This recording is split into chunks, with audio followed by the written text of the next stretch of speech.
London is the capital city of the United Kingdom. It is among the oldest of the world's great cities, its history spanning nearly 2 millennia, and one of the most cosmopolitan. London is one of the world's most important global cities.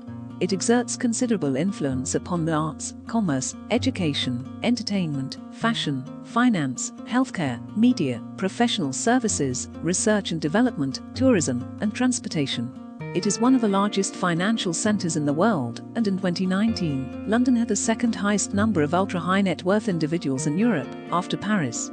And in 2020, London had the second highest number of billionaires of any city in Europe, after Moscow. London's universities form the largest concentration of higher education institutes in Europe, and London is home to highly ranked institutions such as Imperial College London in Natural and Applied Sciences, the London School of Economics and Social Sciences, as well as the Comprehensive University College London. In 2012, London became the first city to have hosted 3 modern Summer Olympics. London is situated in southeastern England, lying astride the River Thames some 50 miles, 80 kilometers, upstream from its estuary on the North Sea. In satellite photographs, the metropolis can be seen to sit compactly in a green belt of open land, with its principal ring highway threaded around it at a radius of about 20 miles, 30 kilometers, from the city centre. The growth of the built-up area was halted by strict town planning controls in the mid-1950s. Its physical limits more or less correspond to the administrative and statistical boundaries separating the metropolitan county of Greater London from the home counties of Kent, Surrey, and Berkshire to the south of the river and Buckinghamshire, Hertfordshire, and Essex to the north. The historic counties of Kent, Hertfordshire, and Essex extend in the area beyond the current administrative counties with the same names, to include substantial parts of the metropolitan county of Greater London, which was formed in 1965. Most of Greater London south of the Thames belongs to the historic county of Surrey, while most of Greater London north of the Thames belongs historically to the county of Middlesex. Historically, London grew from 3 distinct centres. The walled settlement founded by the Romans on the banks of the Thames in the 1st century CE today is known as the City of London, the Square Mile, or simply the City, facing it across the bridge on the lower gravels of the South Bank, the suburb of Southwark, and a mile upstream, on a great southward bend of the river, the city of Westminster. The 3 settlements had distinct and complementary roles. London, the city, developed as a centre of trade, commerce, and banking.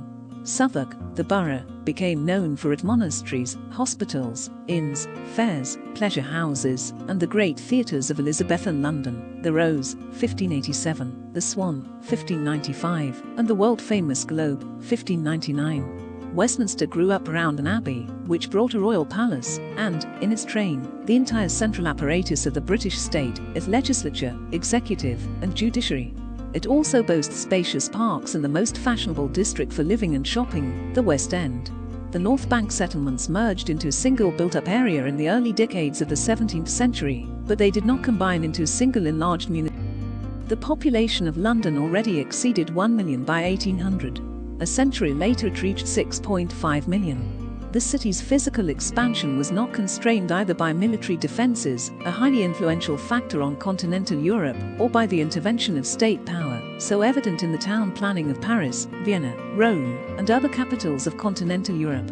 Although much of the land around London was owned by the aristocracy, the church, and other institutions with feudal roots, its development was the work of unfettered capitalism driven by the housing demands of the rising middle class. Free-ranging building speculation engulfed villages and small towns over an ever-widening radius with each improvement in transport technology and purchasing power. From a total population of 5.6 million in 1891, London grew by 3 million to its peak magnitude at the outbreak of World War II. For several decades after the war, its population shrank by approximately 2 million to some 8.9 million in 2019. The decline occurred for reasons common to all large cities of its type: increasing leisure and holiday time, shorter working hours, and access to the automobile freed people from the ties of proximity to their place of work. Families moved out of town in search of a better quality of life. Firms moved for similar reasons, seeking more spacious and accessible sites. As the remaining population spread itself more comfortably in the dwelling stock, the 3-generation household became a rarity except among ethnic minorities. Mass housing initiatives and individual gentrification of terraced houses tended equally to reduce population density. The steepest fall occurred in the densest areas. Inner London boroughs lost more than 1/3 of their population in the post-war decades. In the 1980s, the slump was eased by a fall in the rate of outmigration and a rise in the birth rates of new immigrant families. London's population began slowly growing again in the 1990s, and by 2000 it has surpassed 7 million. London, always a cosmopolitan city, grew steadily more polyglot and multicultural. The Commonwealth connection accounted for only part of the transformation. Despite restrictive immigration laws, the flux of refugees and asylum seekers from many countries continued, and new communities of Vietnamese, Kurds, Somalis, Eritreans, Iraqis, Iranians, Brazilians, and Colombians sprang into being. Many of the foreigners settled into housing estates in the poorer parts of inner London, particularly the crescent of inner boroughs to the east of the city. At the other end of the economic spectrum, London's position at the crossroads of the global economy brought transient populations of the international business world as well as schools, shops, and renting agencies and services to support them. Their social geography was entirely different, spreading in an arc through the northwest and southwest suburbs. London also attracted wealthy foreigners to become property owners and seasonal residents. Thus, people from the Middle East, East Asia, and Latin America purchased real estate and internationalized neighborhoods such as Mayfair, Park Lane, and Belgravia. Shopping streets that lead north from Hyde Park, such as Queensway and the southern end of Edward Road, were almost entirely taken over by Arabs. Though it is not easy to establish reliable figures on London's ethnic composition, the columns of names in the telephone books and school registers are testimony to the transformation of a population that in the middle years of the 20th century was still chiefly British-born and Anglophone. Nearly one-third of the resident population of 21st century London comes from overseas. The western boroughs best reflect the multi-ethnic quality of the city, partly because of their proximity to Heathrow, while the boroughs of Havering, Barking and Dagenham, Bexley, and Bromley form an arc of almost entirely British-born wide populations on the far eastern edge of London. Those are also the areas least touched by the London's role as a world financial centre has long historical roots.